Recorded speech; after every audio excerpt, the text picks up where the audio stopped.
फिर तो रास्ता ही बंद हो गया ना। अंतरोन्मुखी अभ्यास कैसे करें? कुछ नहीं करना भैया, सब फालतू बातें हैं कि सब फालतू बातें। अभ्यास कैसे करें? अरे महिमा आती है तो ज्ञान में ढाल हो जाता है, ढाल उधर ही उधर जाता है, अपने आप जाता है। अनंत अनंत शक्तियों से विभूषित ये बात है। शुद्ध और अविनश्वर चैतन्य हूँ मैं। इसके बाद क्या बाकी रहा बोलो? मेरी सीमाएं सील्ड है, सील्ड है मेरी सीमाएं। इनके भीतर किसी का प्रवेश नहीं, और इसमें से कोई जाना नहीं, जाएगा नहीं। ये परिपूर्ण है सदा। बस इससे अधिक महिमा क्या होती है? बहुत अच्छी बात कह दी आपने। तो पुरुषार्थ अपने आप ही होता है। जब महिमा आती है, ढाल हो गया, ढाल अपने आप ढलाव उधर होता है। सहज होना चाहिए, सहज। उसमें हर्ष होता है, हर्ष हर्ष। वो जो चैतन्य का चिंतन होता है हे बुद्धि से, उपादेय से नहीं। उपादेय से हुआ तो मिथ्या दर्शन है। चैतन्य का चिंतन भी है बुद्धि से। हे बुद्धि से। अगर उपादेय रहा तो मिथ्या दर्शन है। क्यों? उसने साधन मान लिया उसको। वो वास्तव में साधन नहीं, वो बाधक है। क्यों? वो बाधक है क्योंकि इसको शुद्धात्मा चाहिए था, वो बीच में आ पड़ा। इसको चाहिए था शुद्धात्मा, वो बीच में आ गया। पर वो आए बिना नहीं रहता, इसलिए उसको साधन कहना ये व्यवहार नहीं है। तो मानना मिथ्या दर्शन है, साधन मानना व्यवहार से कहते हैं। क्योंकि उसके आए बिना नहीं होता सम्यक, इसलिए उसको साधन कहते हैं। ये व्यवहार नहीं है, व्यवहार है ये, निश्चय नहीं। निश्चय से बाधक है वो, क्योंकि मुझे तो शुद्ध आत्मा चाहिए था, ये बीच में आ पड़ा। पर हे दृश्य हो उसमें, हे पूर्ण हो। तो चैतन्य का चिंतन चले वो जो भी है अपन बुद्धि से। मकान की सीढ़ियाँ चढ़ते हैं तो एक एक सीढ़ी चढ़ते हैं ना, हैं? हाँ। अब सब सीढ़ियाँ चढ़ना है, क्या मानते हैं? उपाध्याय गए, अब मंदिर पर पहुँचना है। हे मान करके तो हम सीढ़ियों के बिना पहुँच सकते हैं क्या? नहीं पहुंच सकते। और सीढ़ियों को साधन मान ले, वहीं खड़ा रह जाए तो नहीं पहुंच ऊपर नहीं पहुंचेगा। फिर क्या होगा? तो चढ़ता है तो ये तत्व भी होता है साथ में। है यदि भी हो, पर वो होता है साथ में। और ये मानने से आगे बढ़ता है। उपाधि मानने तो वहीं खड़ा रह जाएगा, तो वहीं खड़ा रह जाएगा।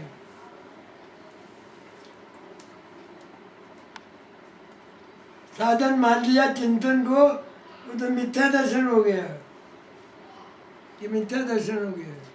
प्रारंभिक साधन तो कहें। कारण और बात है कि कारण और बात है। कारण तो न्याय शास्त्रों का विषय है। कारण एक समय पहले होता है, कार्य दूसरे समय में होता है। अनंतर पूर्वक्षणवर्ती पर्याय, कारण पर्याय में द्रव्य, वो कारण है। उत्तर पर्याय कार्य है, न्याय के विषय है। तत्समय की योग्यता तो उसी समय होती है, एक ही समय में कारण, एक ही समय कार्य।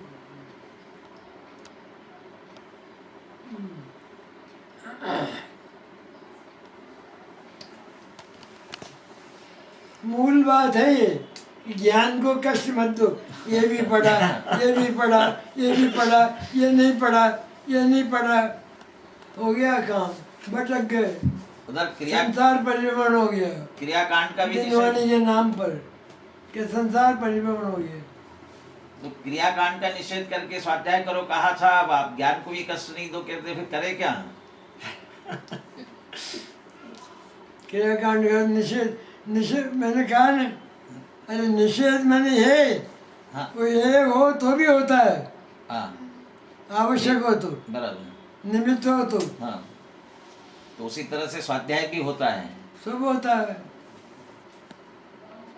नहीं, ज्ञान पर भार नहीं रखना, कष्ट माने बोझा ज्ञान नहीं को रखना। प्रसन्न रखना, प्रसन्न, कि प्रसन्न रखना ज्ञान को।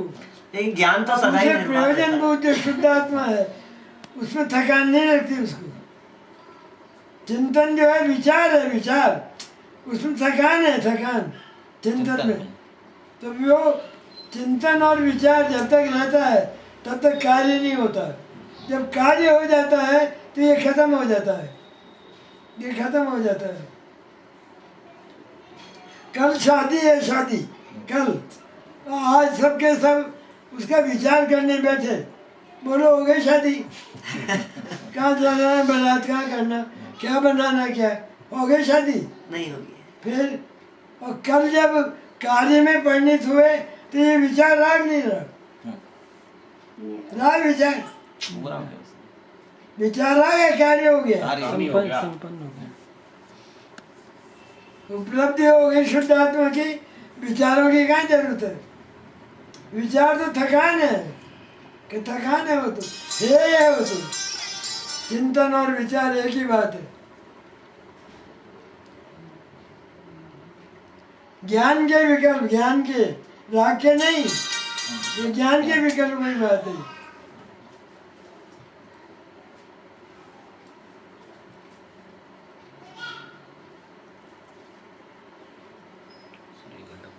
ज्ञान भी जब विकल्पात्मक रहता है तब तक राग कहा उसको। बस ये ज्ञान साक्षात है कि विचार, हाँ। ये ज्ञान के विकल्प है। राग तो कुछ जानता ही नहीं, राग को क्या करेंगे यहाँ?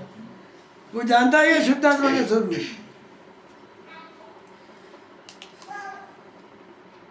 भगवान की पूजा का जो भाव है ना, सुन रहे हो? हाँ सुन रहा हूँ। भगवान की पूजा का जो भाव है वो ये जानता ही नहीं कि ये भगवान की पूजा कर रहा हूँ मैं। राग नहीं जानता। हैं? राग कहाँ जाने? राग तो जानने का काम नहीं करता, हाँ, तो कौन जानता है? ज्ञान ही जानता है। ज्ञान उसके साथ है, वो नहीं जानता।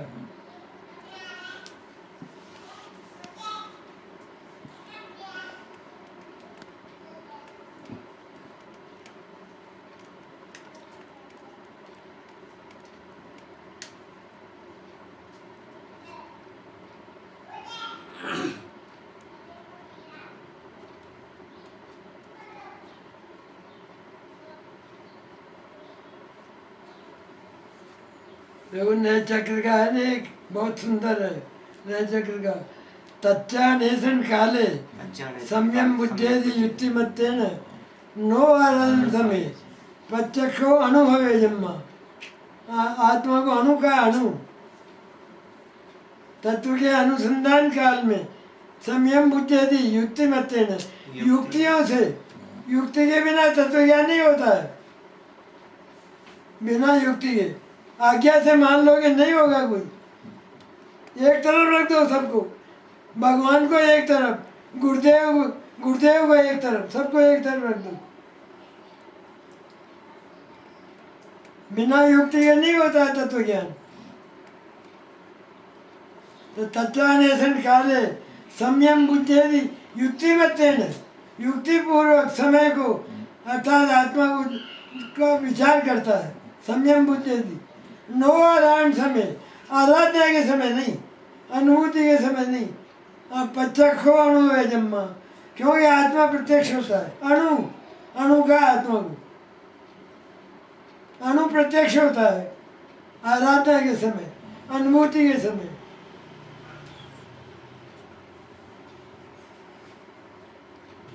प्रत्यक्ष का है, प्रत्यक्ष, ये प्रत्यक्ष का अनुभव प्रत्यक्ष। अब मत लगाओ उसमें कुछ, प्रत्यक्ष है बिल्कुल। उसके भीतर जो आनंद है उसका स्पष्ट अनुभव हो रहा है सबका। अत्यंत अत्यंत परोक्ष है। पेट में दर्द हुआ ना आपने कभी? हुआ प्रत्यक्ष। पेट में दर्द? हुआ। अच्छा, अब गए डॉक्टर के पास कि मेरे पेट में दर्द है। तो डॉक्टर बोला कि ये तो पेट है, दर्द होता दर्द, सही बात। ये तो पेट है, दर्द बता। कि क्या कहोगे भैया? डॉक्टर समझदार है या बेवकूफ है? बेवकूफ है। हैं? बेवकूफी करेगी। बेवकूफ है। तो क्या क्यों कहा ऐसा? इसलिए कहा कि दर्द पेट में है, उसका कुछ दिखाई नहीं देता। वो खट्टा है मीठा है, वो कितना लंबा चौड़ा है, वो कितना वजनी है, वो हल्का है भारी है, वो सरस है शुष्क है, क्या है कि मैं कुछ नहीं कह सकता। मेरे पेट में दर्द है, मुझे उसकी प्रत्यक्ष अनुभूति है। प्रत्यक्ष है कि नहीं बोल? प्रत्यक्ष देखा अनुभूति। देखा उसको, नहीं देखा अपन ने? नहीं देखो। ज्ञान में ये प्रत्यक्ष है। अनुभूति प्रत्यक्ष है कि नहीं है? अनुभूति प्रत्यक्ष है। अरे जो इस देखने के प्रत्यक्ष को का विश्वास करता है वो तो नास्तिक है, नास्तिक। वो केवल आंखों से देखे वो प्रत्यक्ष मानता है, नास्तिक है वो। चार बात दर्शन। प्रत्यक्ष अनुभूति है, प्रत्यक्ष। देखने की जरूरत ही नहीं। जो बिना देखे ही पूरा अनुभव में आता है उसको देखने की क्या जरूरत है बोलो? कौन मूर्ख है जो उसको देखने का परिश्रम करेगा? अब बिना देखे ही खत्म भी हो जाएगा वो, कि खत्म भी हो जाएगा? होगा कि नहीं? हो जाएगा। हो जाएगा। आप कह रहे ज्ञान को कष्ट भी मत दो और युक्ति से निर्णय करना है। हाँ तो युक्ति आनंद से- होता है, क्या आनंद होता है उसमें, कि उसमें आनंद होता है युक्ति में। ऐसा क्यों है? इसलिए है ये ज्ञान में ताकत है समझने की। हर्ष होता है, हर्ष हर्ष। सब में। आगम का सेवन, युक्ति का अवलंबन, उसके बिना नहीं होगा कुछ। हर बात युक्ति से होना चाहिए, आज्ञा से नहीं। प्रयोजनभूत, अप्रयोजनभूत सब आज्ञा में डाल दो, सब एक कोटि में डाल दो।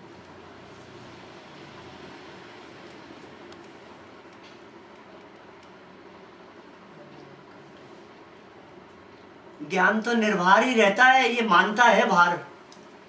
मानना ही तो दुखता ही, और क्या है? वो तो जो रहता है, जो ये द्रव्य तो जो है सो ही है, ज्ञान भी जो है सो ही है, अनंत शक्तियाँ भी जो है वही है। इसके मानने का ये तो झगड़ा है सारा, उससे तो पैदा हुआ सारा कष्ट। और क्या है? इसको कहाँ मालूम है कि ज्ञान तो निर्भर ही रहता है? कर ले निर्भर, ये तो कर्ता मानता है उसको, कि कर्ता मानता है।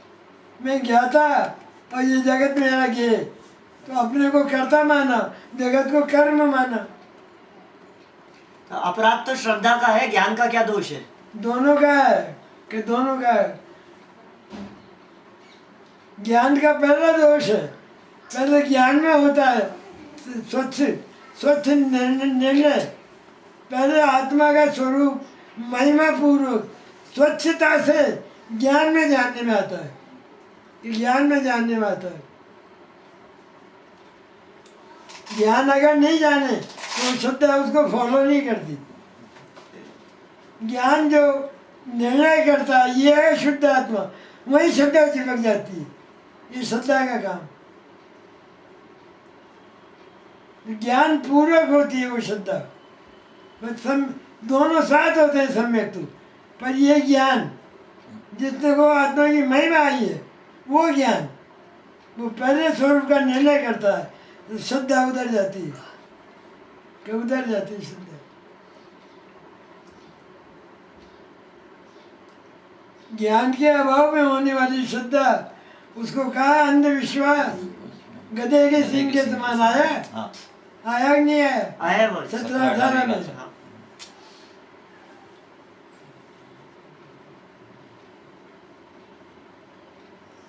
अज्ञात का श्रद्धान गधे के सींग के समान।